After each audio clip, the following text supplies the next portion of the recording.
মামা 1 KG butter দাম কত? 150। কম হবে না? কম নেই মামা।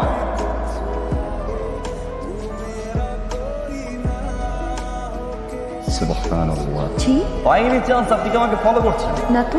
দাঁড়িয়ে আছেন কেন? জান। Excuse me. Ding ding ding ding. কাহিনীটা কি বলুন? রাস্তা চিনে ফেললেন, বাড়িটাও চিনে ফেললেন। রাশ খেয়েছেন তাই তো? আচ্ছা টেল মি সামথিং, আপনি কবে থেকে আসলে আমার বাড়িতে ছিলেন? আপনি বাড়িতে থাকেন কিনা আমি জানি না, তবে আমি এই বাড়িতে থাকি। এই বাড়িতে থাকেন? What a joke. আমি বাড়ির দোতলায় নতুন এসেছি। ক্লাস খেয়েছে দোতলা, আপনি নতুন কি দোতলা নতুন ভাড়াটিয়া? নতুন ভাড়াটি। আপনার না? থ্যাঙ্কস। জি বাই দ্য ওয়ে আমি স্যাম, এই বাড়ির বাড়িওয়ালার ছেলে। আপনি? আমি ঈশ্বর, অফিসিয়ালি আপনাদের নতুন ভাড়াটি। এই দেখো কি মামা কি হয়েছে? কি রে কি হয়েছে তো জেনে মেনে ধরছে নাকি? আপনি তো দেখি ভালো এনজয় করছেন, মানে অন্যান্য ভাড়াটিয়ার হলে অ্যাটলিস্ট 2 থেকে 3 বার কমপ্লেন দিত দিনে। বাবা মা আসলে অনেক সহজ সরল, অকারণে টাইম সাথে লাগতে চাই। আপনি পেয়েছেন নাকি? আচ্ছা আপনার কোনো কাজ নেই? সারাক্ষণ শুধু ছাদে, না হয় নিচে, না হলে বাসায় থাকি। চাকরি করতে ভালো লাগে না, ব্যবসা করি। কিসের ব্যবসা শুনি? বাবার টাকার উন্নয়ন ব্যবসা। বৃষ্টি ভালো লাগে আপনার? আগে ভালো লাগতো না, এখন ভালো লাগে। আপনি ভিজবেন? যান ভিজুন। এটা কিন্তু জোস আছে, খুব ভালো এই যে।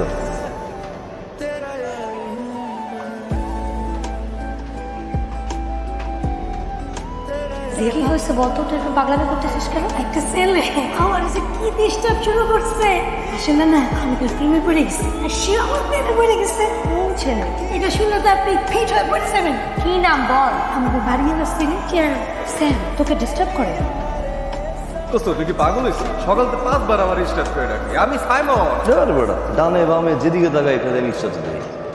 এদিক ঘুরি ইশরাত, এদিক ঘুরি ইশরাত, ডানে ঘুরি এই দেখ এমন দেখতেছিস। জি আমি সত্যি সত্যি ইশরাত আপনার সামনে দাঁড়িয়ে আছি। সমস্যা কি আপনার? আপনি ডিস্টার্ব করেন। ভালো লাগে। আপনি যদি আর একবার পারো না, হাজার বার আমি তাকাই থাকবো। আপনি যদি আর একবার হালিমাকে ডিস্টার্ব করেন আমি ভুলে যাব আপনি আমার বাড়িওয়ালার ছেলে। হালিমাকে? এখন হালিমাকে চিনতে পারছেন না?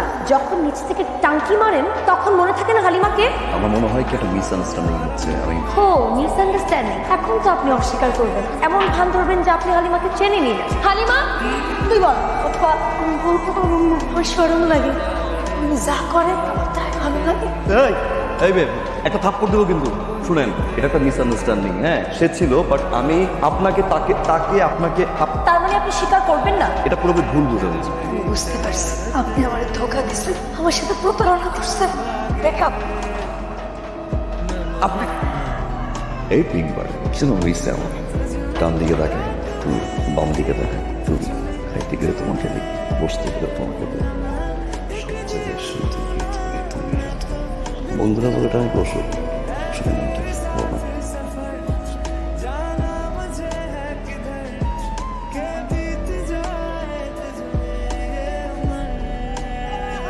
ইয়ে আপা ভাই একটা কথা বলতে এসেছিলাম। আপনাদের মেয়ের জন্য একটা বিয়ের প্রস্তাব নিয়ে এসেছিলাম। এই চলে এসছে।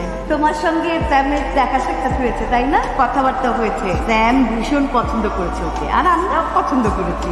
আপা আপনারা যেহেতু বিয়ের প্রস্তাব নিয়ে এসেছেন তখন আপনাদের জানানো উচিত ও আসলে আমাদের মেয়ে না, আমার ছেলের বউ।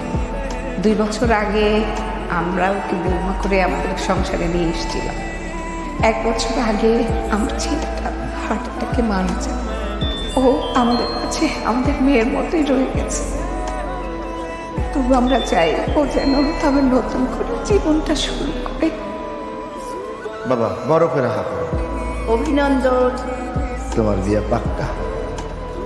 শুভ কাজের কথা কইতেছিলাম, এখন একটা অশুভ কাজের কথা বলছি। কথাটা হইলো আমার গ্রামের বাড়ির জনজন নিয়ে এখন বাড়ি যাই এমার্জেন্সি।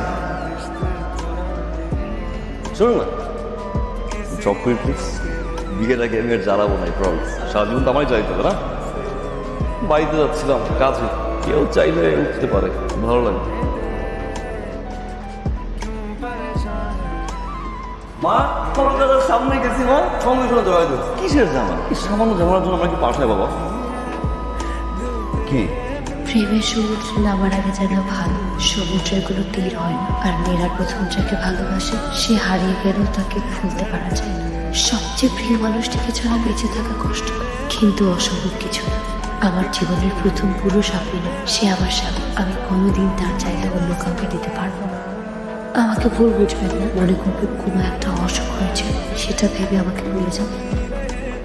রাত চলে গেছে। কোথায় গেছে বাবা? জানি না বাবা, আমাকে যাওয়া হয়নি কেন?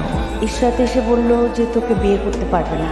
আমি অনেক রিকোয়েস্ট করলাম, তারপরও এই চিঠিটা দিয়ে বললো তোকে দিতে। বাবারে, ওরে খুঁজে কোনো লাভ নেই। যে থাকতে চায় না তারে ধরে রাখা যায় না।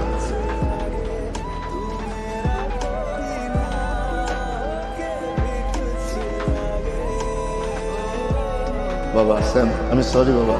আমি আর তোর মা যখন জানতে পারলাম ইশরাতের আগে বিয়ে হয়েছিল, তখন এই বিষয়টা আমরা মানতে পারি না। সেই জন্য তোর গ্রামে পাঠিয়ে দিয়েছিলাম, আর ওদেরকে বলছিলাম রাত্রির ভিতরে বাড়ি ছেড়ে দিতে।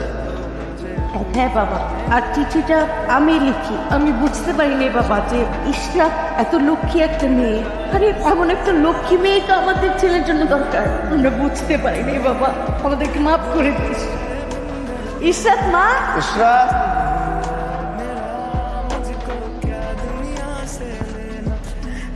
ন বলে চলে গেছে।